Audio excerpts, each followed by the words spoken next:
exactly the same flow as you normally get from an API point of view.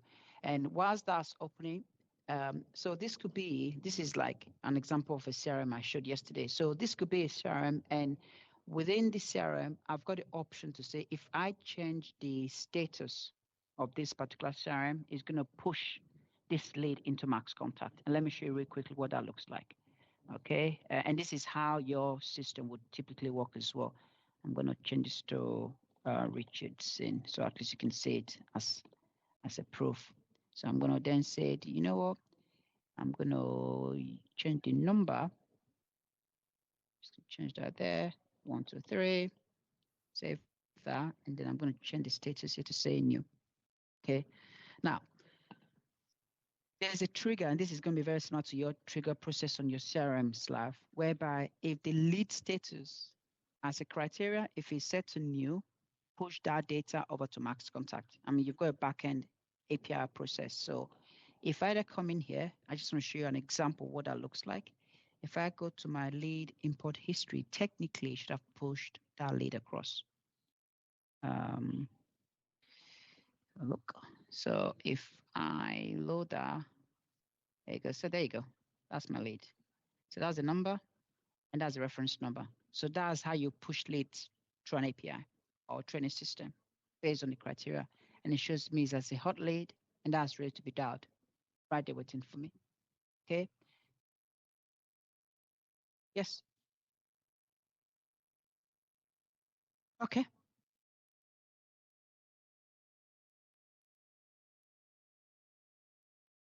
Okay.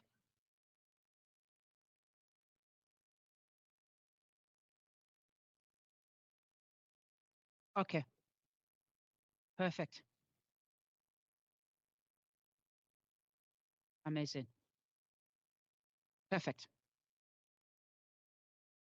Good. That's fine then. So that's exactly that. So the actual process, and that process will be exactly the same, whereby you can actually use the API to build the process, the payload, and the data as well.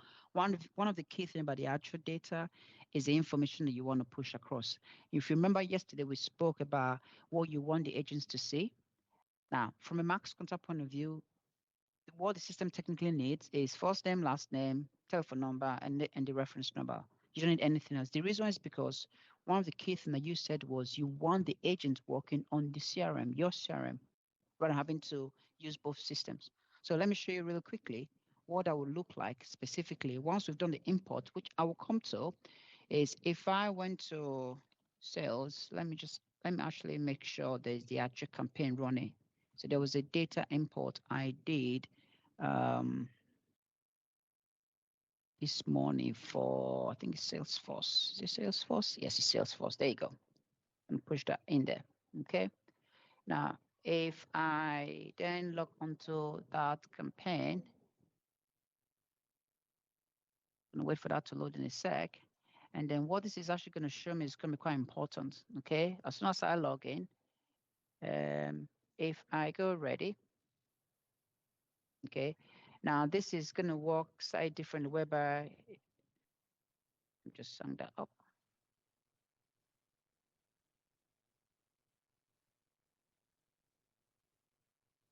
Just gonna hang that up. Okay, so that's the script, and I'll show you what the script looks like in a sec in terms of the actual design.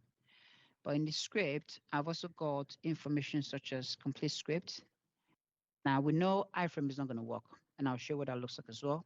But this is where the agent will get a call. You would notice that the only information we've got here is the telephone number, reference number, and of course the name and whatnot. So what the agent would do typically is they will click open CRM or whatever you want to call that. If I click open, that goes straight into that record. So it means that the agent is actually working. Okay. Now I'm going to show you how we've generated this URL, because that's going to be the key thing. All the agency is interested in is what that reference is. Yeah. If I change that reference to say, I can change actually. Oh, that's good. I've had coded that. If I change that reference to say something else, for example, that will be mapped onto that. And when they click open, the system is pulling that reference number from that field, and then within the URL.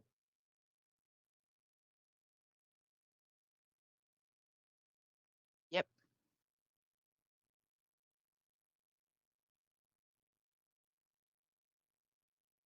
Yes. So this is where it looks like. So this is what the actual script is. So let's look at it from the back end. So this is what the actual scripting editor is, and you would have access to that as well. So the script that is in question, I'm just going to do publish date, so it's easier for me to pull. There we go. It's that one. If I open that, for example, so this is the script that we've currently got on. So, yep. So this is literally an HTML editor. You can see what that looks like. If I click on that, you've got the info there. But the key thing here that you want to have a look at is the actual script that is used to open that page. So that was the iframe I talked to you about, which again, you can get rid of if you don't need. But this piece is just those two options, the reference and the button. And you've got like a JavaScript, a JSON, a JavaScript file. And this is what I'm telling the system. I'll put on the actual chart as well. And it's fairly straightforward. I'm actually saying, on button click, for example, I want you to actually use that URL and then generate that file. Just to be clear, we will be doing that for you. All we need is what URL and the relevant parameters do we need to generate or to screen pop the CRM.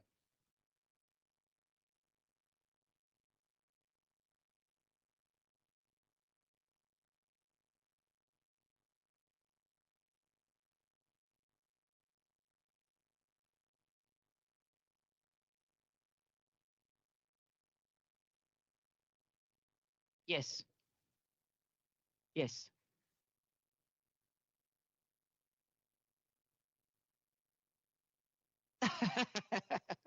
Did you hear that, Halima? He's happy we cannot go to lunch. That's good. I like that. Perfect.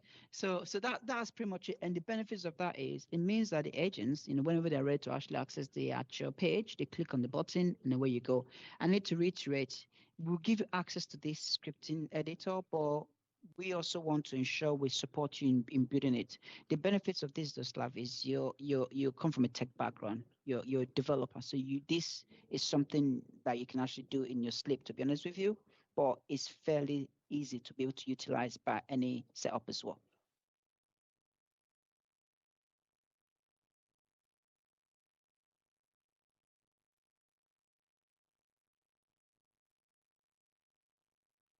Yes, yes,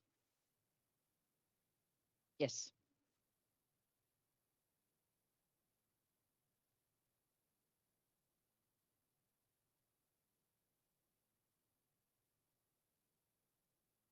Yeah.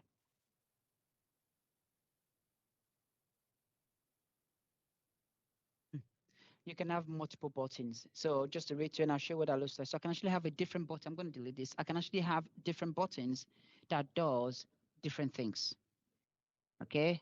And yeah, and you can, and each button in your view could have different action or different event.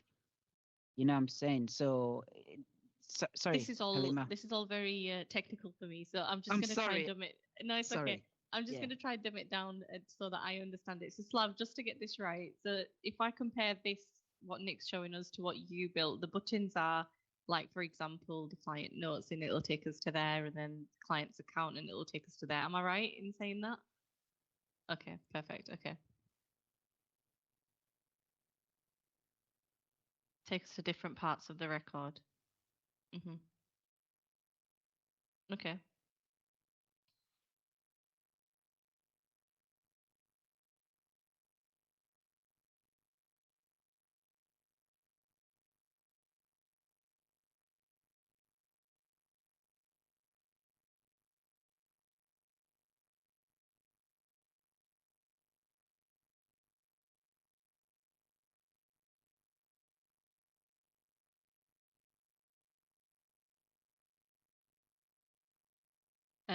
Next appointment date or last appointment date. So we could maybe look. Yeah. Yep.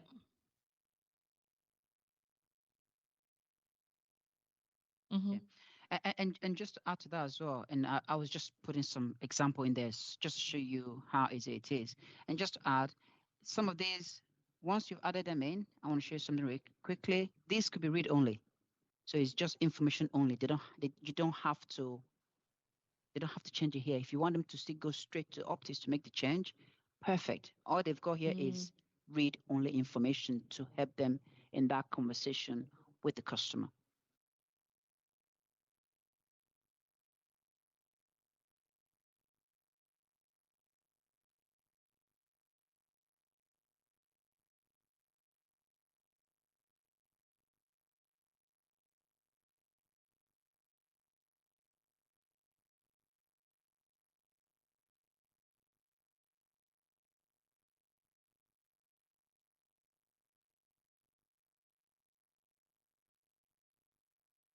Mm-hmm.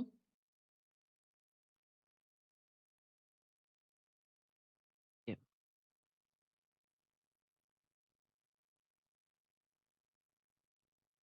Yes. Yes. Yes, so should I see if I can actually get it set up? I've got one here. So this is just an example I've got. So the best way to describe that is, and I might see if I can set one up quickly and just looking at time, is the actual webhook is based on any call event. So I've got a couple of examples I've used in the past. So this one is based on user status. So if the agent was on a break, for example, we can send you an actual notification. Let me see if I've got anyone that's got some useful information such as the actual core data. So this is when they are nailing up, not ready, and then nailing up. I might just be able to set one up to show you what the data looks like.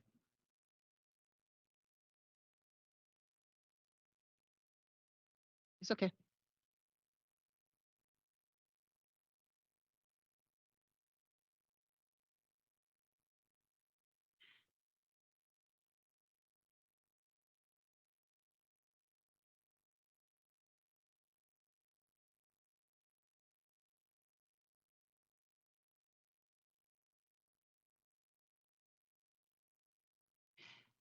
Right. So it's one endpoint, and that endpoint is you're listening to one endpoint, but you can send different. You don't have to send all events. You can only send one event whereby is where they've dispositioned the call. So for most of our customers, they're only interested in the endpoint in the event after the call ends. You know why? Because that includes information such as the customer telephone number, the reference number, and the call outcome. Let me see if I can show you one. Sorry, go on.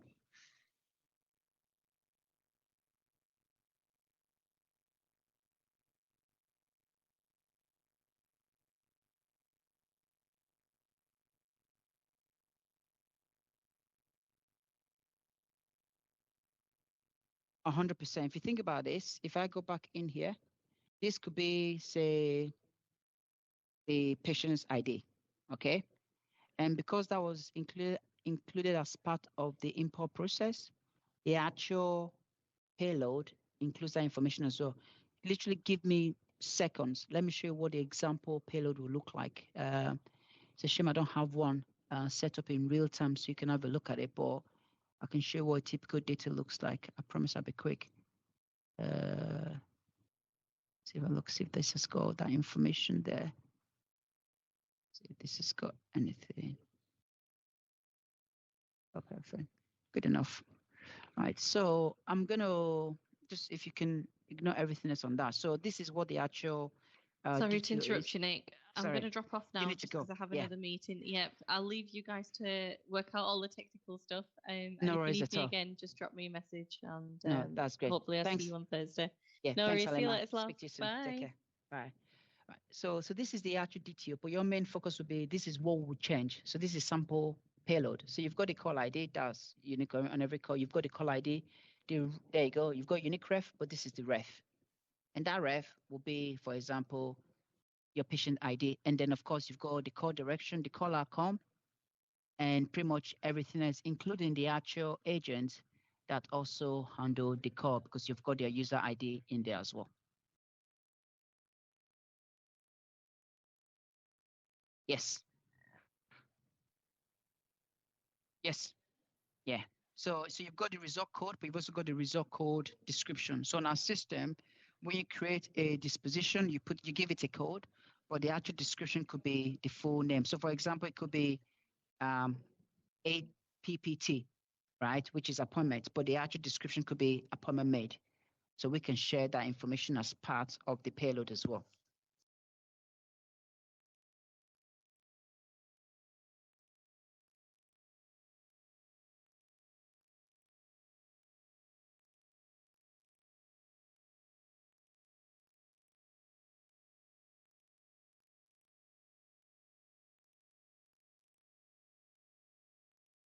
Perfect.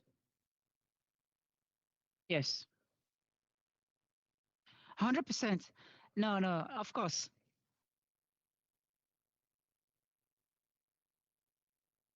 No, that's good. Excellent. And just to add to that, once hopefully we can, show the value to the decision makers at Bayfields, then we move towards getting things signed off.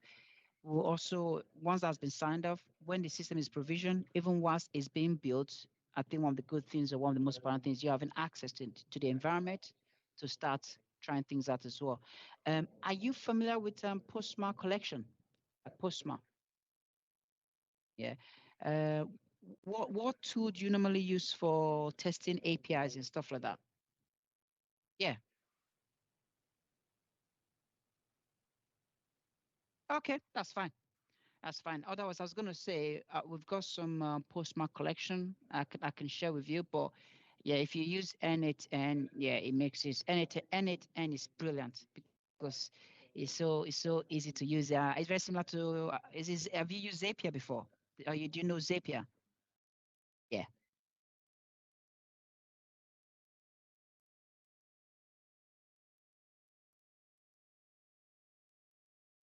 Yes, of course. Yes. Yeah. Oh, nice, nice. That's very good.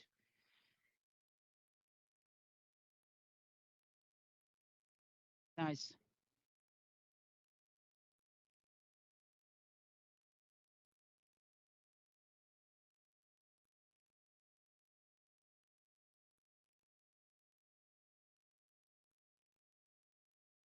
Fantastic. Nice. Yeah. That'd be good. Yeah. Perfect. That'd be perfect. Yeah.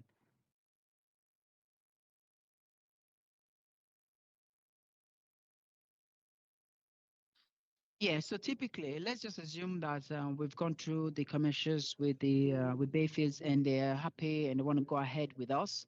They will sign it. We could, and they've signed, and there will usually be a deposit to be paid. Typically, we can have our platform team provision the environment within 3 days. So whilst the project management team and the solutions team are working with Bayfit, I Halima and our team, we can actually give you access to the system. So at least you can actually start working in the background. So yeah, it's pretty quick to get you a system to start playing with.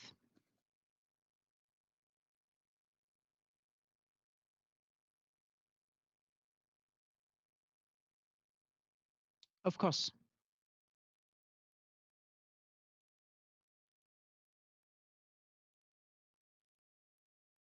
Nice. Fantastic. Yeah, it's good.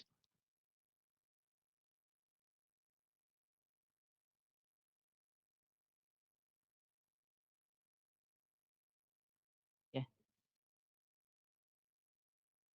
Yeah, it's low code. Yeah, it's almost low code, isn't it, to an extent? Because we do have customers that are not techy and they can still use the scripting tool to give them that information without any coding at all. And you've got customers, similar to yourself, whereby very, very technical and they want to create very advanced, detailed script. And that's when they will utilize JavaScript to do even API lookups and return the results within the script. I know you're not going to do that, but the actual script is a powerful tool that you do got the ability to use JavaScript as part of the process. So yeah, I think you enjoy it.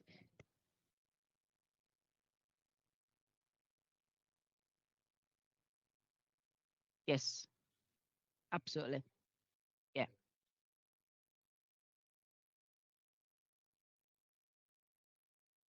Yeah. Exactly. Exactly. So yes, that's exactly it. So for example, if you look at this field, for example, so this field is being rendered from the lead table, and that would have been the field that would have been imported during the import process and is reference, right? And that's that, and that's what I would normally do. And of course, you've got the option to capture data for most businesses like yourself, because you, sorry.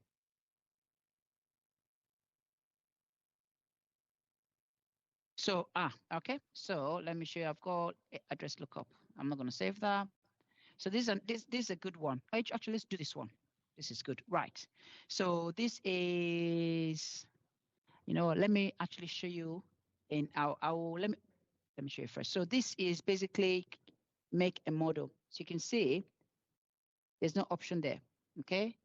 Because we've done a lookup whereby it's actually doing a lookup based on wherever you select and it's displaying it. And this is what the actual code looks like. I'll leave this open. Let me show you what the actual scripting tool looks like. Okay. So let me just go back in here. Okay, for time. So if I open this, so this is the new business script SFDC. So if I open this, so I'm just gonna, this is the script. I'm gonna do a preview on this. Okay, let me open up this record. Let me see, what record am I gonna open? Let's do this record. That one. That one. There you go. Let's copy that. Scripting editor. So let's open this up. Right. So sorry. One more. Apologies. I need to enable one of the fields here. So let's create a field in here. I'm going to call it button navigation. Just going to call it navigate to API. There you go. And I'm going to do the car lookup. Save that. There you go. If I come back here, refresh that. There we go. So if I click on this, so I'm on this page. So you will notice that I've got a list of cars. So that's through an API lookup, which is here. It's not there. It's based on this job itself. Okay. But guess what? There's nothing there. There's nothing there. So until I select, say, I'm going to select BMW. Gives me a list of BMW.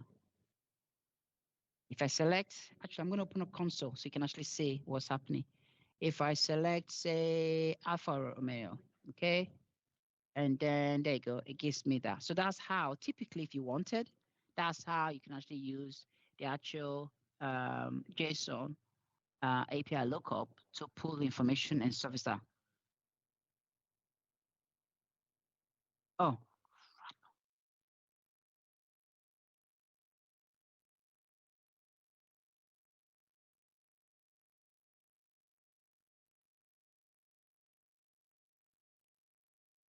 yeah. Okay.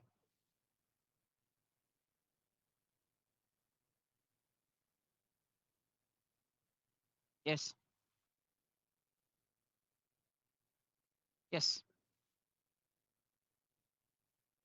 Yeah. It's yeah.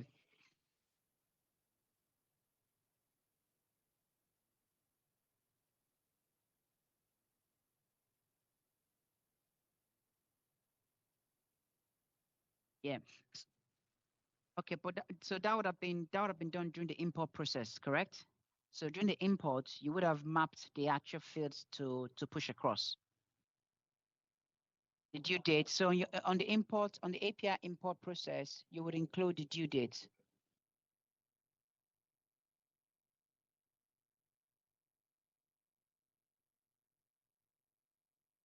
Yes, correct. Yeah, no, yeah, yes, sorry, you're right. Is an API request for a new import process, and that import will be the actual list of contacts to call, right? And the actual headers. Yes, yeah. So now that will be done through the actual API map. Apologies, I got that wrong. I thought you wanted a lookup directly from the script. So what you're saying here is going to be in two folds. Okay, so within our API service, you've got something called an API import mapper template. That's the template that you will need to call for the API to use to say these are the fields I want you to push across. So let me just open you an example. So I'm going to open up one that's got some data in it. Okay. Now, this is something we'll set up for you. So this will be the primary fields, the secondary fields. So this will be the actual data or headers from your API request. This is the actual field that they're going to be mapped into in MaxContact. And that's how the mapping is done. So once the actual data hits MaxContact, what the agent would see is based on what was actually linked in these fields. So these are the these are the fields. And then let me go back to the scripting editor.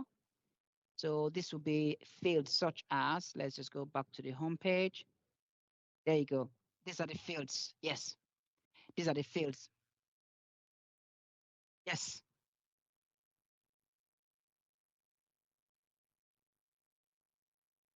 yes,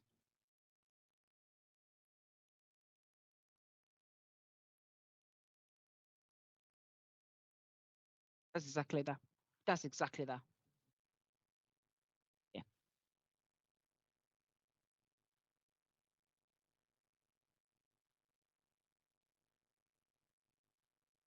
fantastic. I'm glad to hear that, and I'm very positive that it will work for your goal from an integration and dev point of view. And absolutely, we look forward to working with you. Hopefully, if we can get this over the line.